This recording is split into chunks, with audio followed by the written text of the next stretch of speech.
Hey guys, what's up? This is Mr. Yo.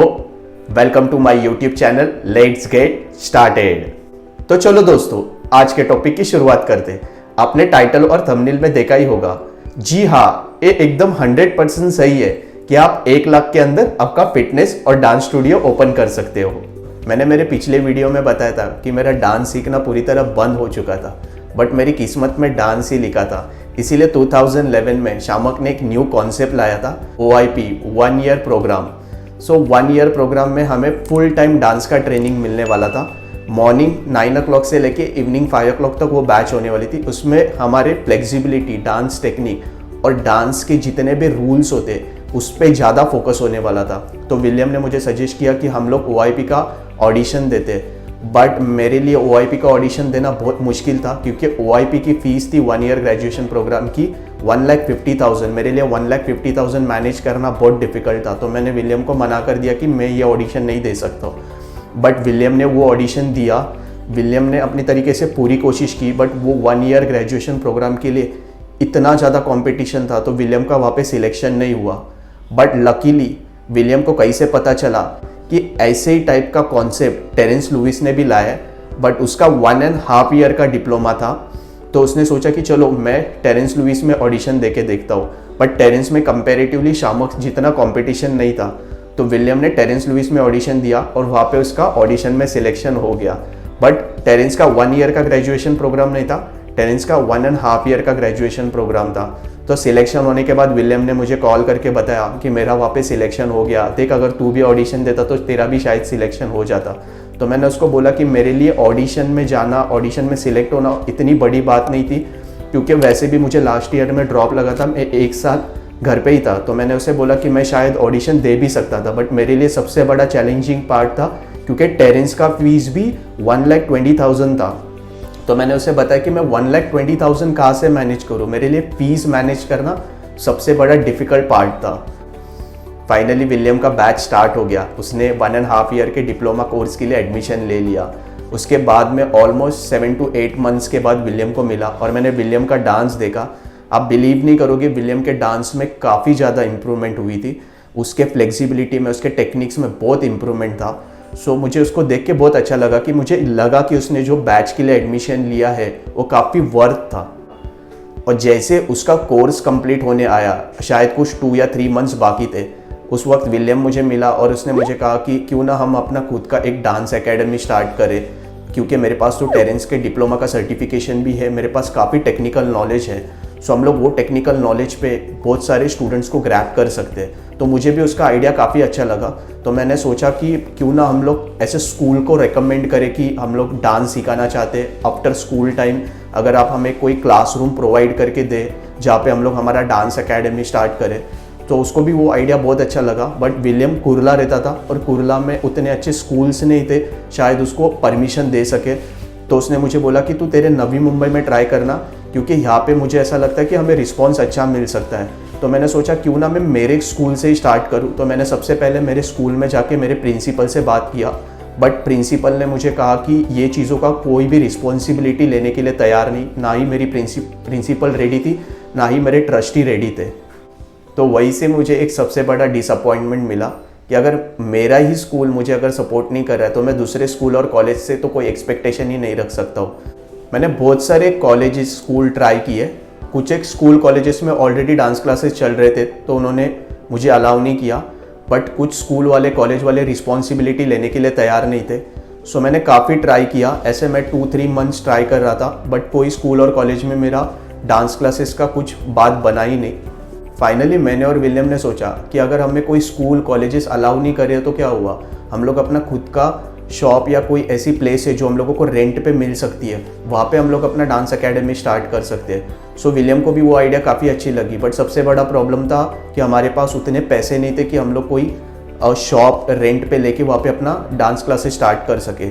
तो मैंने सबसे पहला क्या किया कि मेरे इंजीनियरिंग कॉलेज का 3rd सेमेस्टर चल रहा था, तो मैंने मेरे डैड से क्लासेस के नाम से पैसे लिए और मैंने क्लासेस ज्वाइन नहीं किया। मैं घर पे सेल्फ स्टडी कर रहा था और वो पैसे मैंने सेविंग करके रखे और मैंने प्रोजेक्ट के लिए भी मेरे डैड से पैसे मांगे थे। तो मैंने क्लासेस के लिए पर सब्जेक्ट 5,000 के हिसाब से, मैंने 5 सब्जेक्ट के हिसाब से 25,000 मांगा था और मेरे प्रोजेक्ट के लिए मैंने मेरे डैड से 6,000 मांगे थे, और सेम मैंने मेरे 4th सेमिस्टर के टाइम पे भी मेरे डैड से पर सब्जेक्ट 5,000 के हिसाब से 25,000 और मैंने प्रोजेक्ट के लिए 6,000 मांगे थे।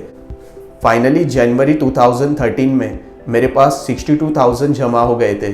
तो मैंने सोचा कि आई थिंक 62,000 एक परफेक्ट अमाउंट है अगर मेरे को कोई क्लासेस चालू करना है। तो सबसे पहले मैंने 2-3 एजेंट से बात किया। सो उसमें से एक एजेंट ने मुझे जो शॉप दिखाया वो मुझे बहुत अच्छा लगा, क्योंकि वो काफ़ी ह्यूज था और वहाँ पे एट ए टाइम में 15 to 18 स्टूडेंट को बैच ले सकता था, उतनी बड़ी जगह थी। तो मुझे वो शॉप काफ़ी अच्छा भी लगा और वो मेरे बजट में भी था। उसका रेंट 10,000 था और ओनर एक्सपेक्ट कर रहा था कि मैं उसको 35,000 डिपॉजिट दूँ, और एजेंट ने मुझे कहा था कि वो सिर्फ 1 टाइम 1.5 कमीशन लेगा, उसके बाद वो आप कितने साल भी कंटिन्यू करो वो हमसे कभी कमीशन नहीं लेगा। तो मुझे ये डील काफ़ी अच्छी लगी थी। बट इसमें सबसे बड़ा प्रॉब्लम ये था कि 35,000 डिपॉजिट और 15,000 मुझे एजेंट को कमीशन देने थे। तो मेरे पास सिर्फ बच रहे थे 12,000 रुपये। और 12,000 रुपये में मुझे सब कुछ करना था। वो क्लासेस के अंदर का इंटीरियर से लेके मुझे एडवर्टाइजमेंट सब कुछ करना था, जबकि 12,000 बहुत छोटी अमाउंट थी। तो मैंने सबसे पहले डांस के लिए ज़रूरी होता है आपको साउंड और मिरर। तो सबसे पहले मैंने मिरर का कोटेशन निकाला। तो मिरर का कॉस्ट और वो फिटिंग का कॉस्ट सारा मिला के मुझे उसने कारपेंटर ने 35,000 का कोटेशन दिया था। तो 35,000 तो बहुत बड़ी अमाउंट थी, बिकॉज मेरे पास तो सिर्फ 12,000 रुपये थे। तो मेरे दोस्त ने मुझे एक सजेशन दिया कि बॉम्बे में जो चोर बाज़ार है वहाँ पे बहुत सस्ते में मिरर और प्लाई मिलते हैं, तो तू वहाँ से ले लेना, तेरा काफ़ी पैसा बच जाएगा। तो मेरे पास तो ऑलरेडी 12,000 थे, तो मेरे लिए जितनी सस्ती चीज़ें मिले वो मेरे लिए ज़रूरी थी। तो मैंने सोचा क्यों ना मैं वहाँ जाके एक बार देख के आ जाऊँ। तो वहाँ पे जाने के बाद मैंने देखा तो सच में मुझे वहाँ पे जो मिरर था, जो मेरे यहाँ पे 95 रुपीज़ स्क्वायर फीट था, वहाँ पे वो मुझे ओनली 42 रुपीज़ स्क्वायर फीट में मिला। वहाँ पे 35 रुपीज़ से चालू होता है, 50 रुपीज़ तक मिलता है, बट मैंने 42 रुपीज़ वाला क्वालिटी लिया, वो मुझे काफ़ी अच्छा लगा। तो मिरर का कॉस्ट मेरे यहाँ पे मुझे टोटल 6x20 का मिरर चाहिए था, उसका कॉस्ट मेरे यहाँ पे 11,500 हो रहा था। वहाँ पे मुझे वो सिर्फ 5,000 में मिला, और प्लाई मुझे 2,500 के रेंज में मिले, और वो काफ़ी यूज़ थे बट काफ़ी अच्छे थे। और मुझे ट्रांसपोर्टेशन का 1,200 रुपीज़ गया, और वहीं से मैंने 2 सेकेंड हैंड फ़ैन लिए। एक फ़ैन मुझे ऑलमोस्ट 500 रुपीज़ में पड़ा, तो 1,000 रुपीज़ में मुझे फ़ैन भी मिल गए वहाँ पे। और फिर वहाँ ये टोटल अगर आप कैलकुलेट करोगे तो मेरा कुछ 9,700 या 10,000 मेरा कॉस्ट हो रहा था, जबकि मेरे यहाँ पे 11,500 में मुझे मिरर ही मिल रहे थे, बट वहाँ पे मुझे ये 4 सामान मिल गया। और उसके बाद में फिर मैं ये सारा सामान तो लेके आ गया, बट मेरे पास सिर्फ 12,000 थे, उसमें से 10,000 तो मेरे चले गए। अभी मुझे 2,000 में ये सारी चीज़ें फिट करनी थी, ये बहुत बड़ा मुश्किल पार्ट था। सो फाइनली मैंने मेरे कुछ फ्रेंड्स से कुछ पैसे मांगे कि मुझे क्लासेस ओपन करने के लिए कुछ पैसे शॉर्टेज पड़ रहे, अगर आप लोगों के पास होगा तो दे देना, मैं आपको रिटर्न करवा दूंगा। और मैंने कुछ पैसे मेरे मम्मी से मांगे, तो ऐसे करके मेरा 8,000 का जुगाड़ हो गया। सो मेरे पास टोटल 10,000 रुपीज़ थे, जिसमें मैं आगे का काम कर सकता था। सो मैंने मिरर फिट करने के लिए एक कारपेंटर ढूंढा। सो मैंने काफ़ी कारपेंटर्स ढूंढे, बट मुझे वो कारपेंटर काफ़ी रीज़नेबल लगा। उसने कहा कि मैं 4,000 में आपको ये मिरर पूरा फिट करके दे दूंगा। सो मेरे 4,000 उसमें चले गए। सो मेरे पास 6,000 बचे थे, उसमें से मेरे 300 रुपीज़ फ़ैन फिट करने के लिए चले गए। और OLX में मुझे बहुत सस्ते में 1.5 टन का एक विंडो AC मिल गया, जो मुझे 5,000 रुपीज़ में मिला। और मुझे विंडो AC इंस्टॉलेशन के लिए भी ज़्यादा खर्चा नहीं था, क्योंकि AC का पॉइंट ऑलरेडी वहीं पे था, मुझे जाके सिर्फ AC वहाँ पे फिक्स करना था। सो मेरा वो AC का काम भी हो गया। बट सबसे इम्पॉर्टेंट चीज़ थी, अगर आप कोई भी चीज़ों की शुरुआत करें, कोई भी बिज़नेस करें, तो अपना ब्रांड नेम, अपने शॉप के बाहर एक बैनर होना बहुत ज़रूरी है। सो मेरे पास वो बैनर और उसका फ्रेम करने तक की भी पैसे नहीं थे। तो मैंने क्या किया, वो बैनर का सिर्फ फ्लेक्स बनाया, और जो अपने रोड साइड पे कहीं पे भी ऐसे बैनर्स होते हैं जो कोई पॉलिटिशियंस के लगाए होते, वो हम लोगों ने निकाल के उसकी फ्रेम को यूज़ करके हम लोगों ने एक नेम बोर्ड बनाया। ऐसे हम लोगों का नेम बोर्ड का भी जुगाड़ हो गया। फिर फाइनली मेरे क्लासेस का पूरा सेटअप हो गया। मेरे दोस्त ने मुझे बताया कि अगर हम लोग कोई भी चीज़ की शुरुआत करते हैं तो हमें गणेश पूजा करनी बहुत ज़रूरी है। बट मेरे पास पंडित जी को देने के लिए भी पैसे नहीं थे। तो मैंने बोला कि यार मेरे पास तो अभी पैसे ही नहीं बचे। तो मेरे दोस्त ने मुझे बोला कि ज़रूरी थोड़ी है कि हम लोग पंडित जी बुलाए तो ही गणेश पूजा हो सकती है, हम लोग अपनी तरीके से गणेश पूजा कर सकते हैं। तो मेरे पास कुछ 250-300 रुपीज़ थे। तो मैंने उसमें से 40 रुपीज़ का एक गणेश जी का मूर्ति खरीदा, और बाकी हल्दी कुमकुम और जो भी पूजा का सामान है वो मैंने मेरे घर से ही लाया था। और हम लोग सारे दोस्त लोगों ने मिल के वहीं पे गणेश पूजा की। मेरे पास स्वीट्स खरीदने तक के भी पैसे नहीं थे, तो मैंने सबको मीठे के लिए शक्कर ही खिलाया। पर मेरे दोस्त इतने कोऑपरेटिव थे कि उन्होंने चलो अपना दोस्त कुछ कर रहा है, अच्छा कर रहा है, तो उन्होंने मुझे उसमें साथ दिया। और फाइनली जब मेरा शुभ मुहूर्त था तो मैंने नारियल जैसे फोड़ा, सो मेरा नारियल ख़राब निकला। बट हमारे महाराष्ट्रियन लोगों में कहा जाता है कि अगर हम लोग कोई भी शुभ काम की शुरुआत करते हैं और उस वक्त हम लोग अगर नारियल फोड़ते हैं और वो नारियल अगर ख़राब निकलता है तो हम लोग जो भी काम करते हैं उसमें काफ़ी सक्सेस मिलता है और उसको शुभ माना जाता है। सो मेरे दोस्त लोगों ने बोला ये तो नारियल ख़राब निकला, मतलब तेरा काम तू ये फील्ड में बहुत सक्सेस करेगा। मुझे पता नहीं ये फील्ड में मैं कितना आगे जाऊँगा, कितना सक्सेसफुल होने वाला हूँ, ये मुझे कुछ भी आइडिया नहीं। बट मैं अपनी तरीके से पूरी कोशिश करता हूँ कि मैं अपने काम पे फोकस करूँ, अपने काम पे मैं अपना पूरा 100% दूँ।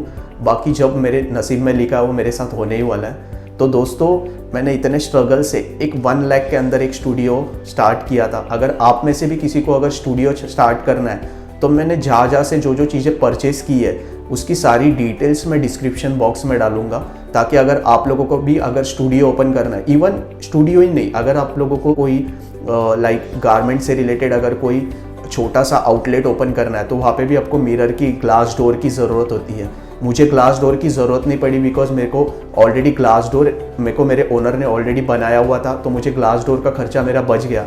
बट अगर आपको ग्लास डोर, मिरर या अगर फर्नीचर से रिलेटेड कोई भी सामान चाहिए आप वहाँ से ले सकते हो। अगर आपका बजट कम है तो आपके लिए वो ऑप्शन बहुत सही है। आप लोग सोच रहे होंगे कि मैंने ये सारी चीज़ें सेकेंड हैंड खरीदी है, ऊपर से चोर बाज़ार से खरीदी है तो ये ख़राब होगी। तो मैं दोस्तों आपको बताना चाहता हूँ कि मैं पिछले 7 साल से ये चीज़ें यूज़ कर रहा हूँ और अभी भी मैं इसको यूज़ कर रहा हूँ। उसके प्लाई में भी कुछ ख़राबी नहीं है, उसके मिरर में भी कुछ भी ख़राबी नहीं है। अगर आपका बजट कम है और अगर आप ये सारी चीज़ें वहाँ से सेकेंड हैंड खरीदते हो, अगर आप सेकेंड हैंड भी खरीद के लेके आ जाते हो तो कोई भी उसको पहचान नहीं पाएगा कि ये सेकेंड हैंड चीज़ें या नई चीज़ें हैं।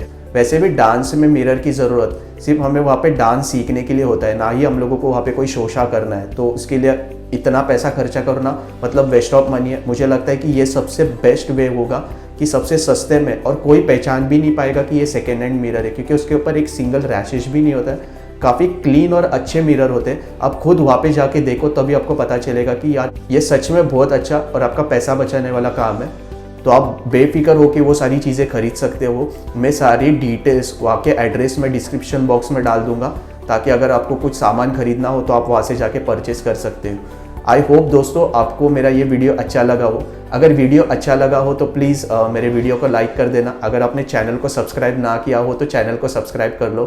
थैंक यू दोस्तों, आज के लिए इतना ही। धन्यवाद।